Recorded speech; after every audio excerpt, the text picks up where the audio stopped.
इतिहास में ना कुछ विरासतें सिर्फ कहानियां नहीं होती, बल्कि वो आज की जिंदगी के लिए एक तरह से गाइड बन जाती हैं।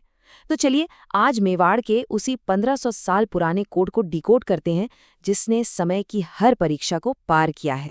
बस ये एक लाइन और मेवाड़ का पूरा सार इसमें आ जाता है। मतलब यहाँ की असली पहचान राजा नहीं है, बल्कि वो सिद्धांत हैं, वो उसूल हैं जिन पर ये पूरी धरती टिकी हुई है। ये वो जमीन है जहाँ हुकूमत उसूलों ने की है। तो चलिए सबसे पहले यही समझते हैं कि मेवाड़ की आत्मा आखिर है क्या। ऐसी कौन सी शक्ति है जो 1500 सालों से इस विरासत को जिंदा रखे हुए है? और इसका जवाब सिर्फ 2 शब्दों में है, स्वतंत्रता और स्वाभिमान। और यकीन मानिए, ये सिर्फ शब्द नहीं है, ये तो मेवाड़ का संविधान है। एक ऐसी फिलॉसफी जिसे महाराणा प्रताप ने स्थापित किया और फिर हर पीढ़ी ने इसे अपना रास्ता बनाया। 1500 साल, जरा सोचिए इस नंबर के बारे में। इतने लंबे वक्त में मेवाड़ ने कभी झुकना नहीं सीखा, कभी बिकना नहीं सीखा।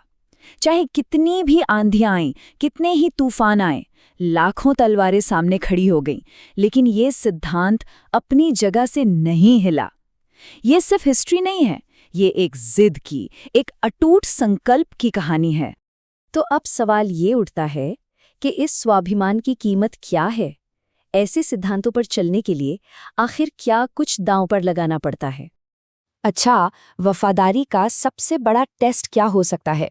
इसका जवाब ना हमें इंसानों की कहानियों से भी आगे जाकर मिलता है। मेवाड़ की मिट्टी में एक ऐसा किस्सा है जो सच में हैरान कर देता है। ये कहानी है राम प्रसाद की, महाराणा प्रताप का वफादार हाथी।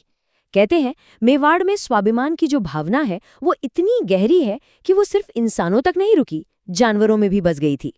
तो हुआ यूं कि जब राम प्रसाद को युद्ध में बंदी बना लिया गया तो दुश्मन के कैंप में तो भाई जश्न का माहौल था। लेकिन राम प्रसाद, उसने दुश्मन के हाथ से पानी की एक बूंद तक लेने से मना कर दिया। सोचिए, उसने अपमान से बेहतर मौत को चुना और अपने मालिक के उन्हीं सिद्धांतों के लिए अपनी जान दे दी। और ये सब देखकर एक मुगल सैनिक ने जो कहा ना, वो मेवाड़ की फिलॉसफी का निचोड़ है। उसने कहा, तुम उस मेवाड़ से क्या लड़ोगे जिसने मौत को सस्ता और स्वाभिमान को महंगा कर रखा है।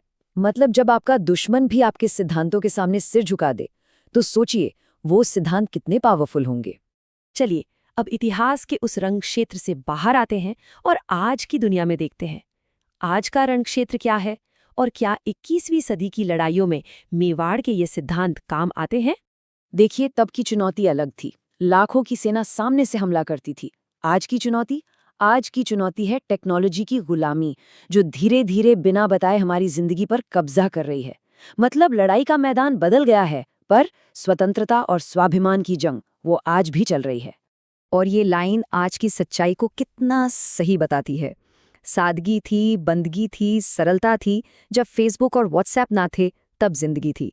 कहीं ना कहीं हम सब असल जिंदगी से कटकर एक डिजिटल दुनिया में कैद होते जा रहे हैं।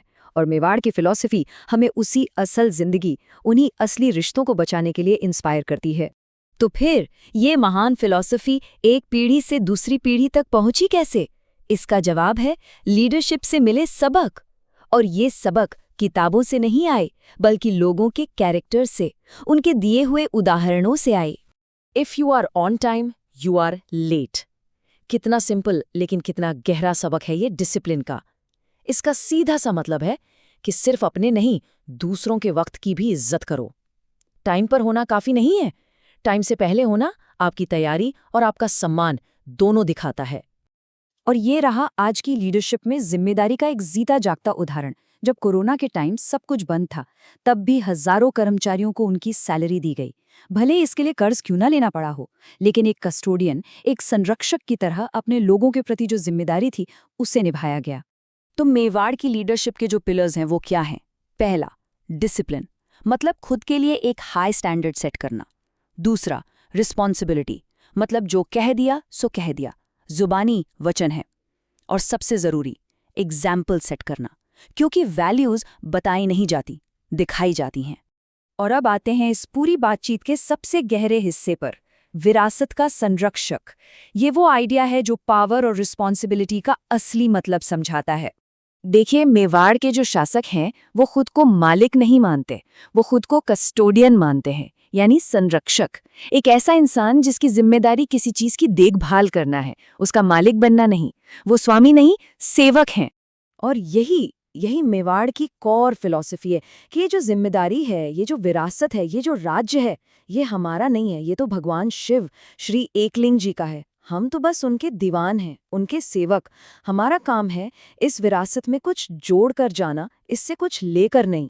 तो आखिर में ये 1500 साल पुरानी विरासत हम सबके लिए एक सवाल छोड़कर जाती है कि हमारी जिंदगी का मेवाड़ क्या है।